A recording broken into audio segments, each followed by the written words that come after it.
The party supports reservation. Should we continue with this caste-based reservation?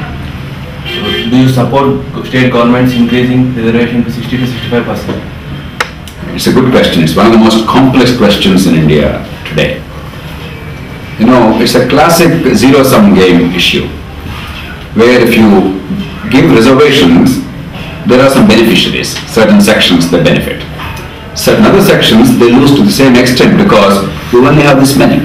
Whether it is college seats or jobs in government or public sector, you only have X number.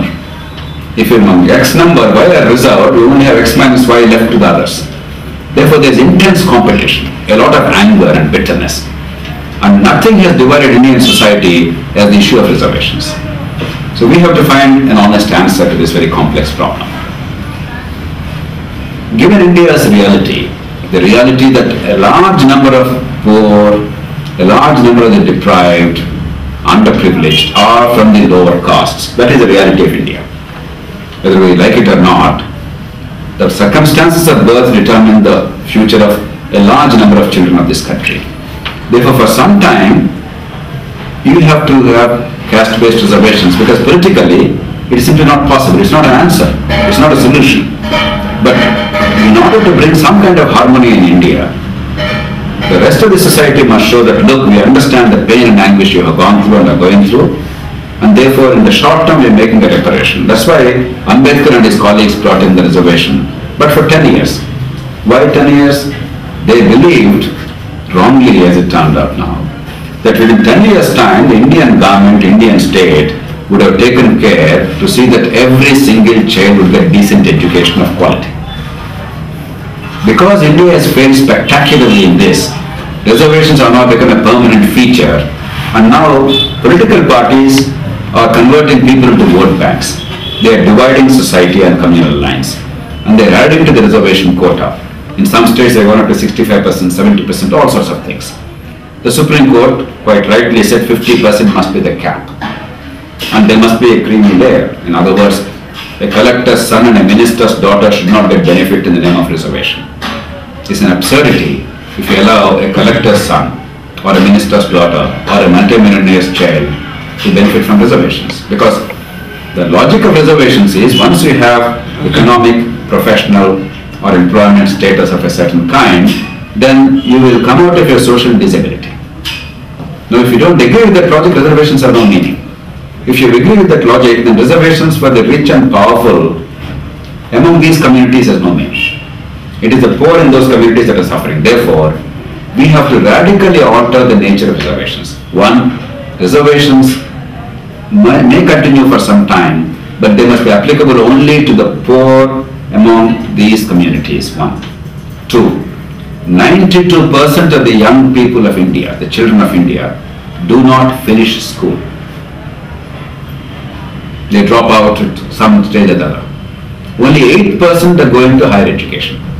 And among the poorer sections, only 5% or fewer, they are going to higher education. So what reservation are we talking about for 5% of the people? What about the rest 95%? This myth that reservations are a solution to the problems of poverty or caste discrimination in India is nothing but a myth. Because 95% people are outside that. Therefore, guarantee every single child, irrespective of birth, a decent quality education. A guaranteed decent education up to 18 years of age, up to 12th grade, before they go to university. Ensure that they get good proficiency in English language and computers, along with other subjects. They really come out with self-confidence and high amount of ability and empowerment. The third is, what about the poor among the unreserved communities? There is a lot of anger and bitterness. In fact, this is one of the most bitter issues. They see somebody rich in the neighborhood getting the benefit of reservations, and they see somebody poor from the so-called higher caste not getting the benefit and feeling left out. And therefore, every poor child, depending on the parental income, or every child brought up in a village, because by definition if you're brought up in a village today, educationally your opportunities are limited. Therefore, children brought up in villages. Let them all get not a reservation that is neither sustainable nor desirable any longer, and therefore a weightage, bonus marks, let us say 10% bonus marks. If the child got 75% on her own, you add another 10% and say 85%, so that they can compete with their better off counterparts, irrespective of caste and religion. So the poor people who really are discriminated irrespective of caste, they get this added advantage. And we're also shifting these whole reservations from quotas to weightages. We are giving them some handicap, but they still have to aspire to a certain status, otherwise they will not be fit. And increasingly the society will improve in terms of quality and merit. And finally, higher education, if you have the merit and if you have the desire to pursue higher education, no matter what education, maybe medicine or engineering or anything else, lack of money should never be a constraint. No matter how poor your family is, no matter how desperate your parents are, your lack of money should not deprive you of higher education if you have the ability and the desire. In other words, the state must make a provision, either directly giving subsidies and scholarships or interest-free loans, soft loans, or by whatever means guaranteeing them. But my poverty should not be a hindrance to my education, because education is the best antidote to poverty. It is the best mechanism for social mobility.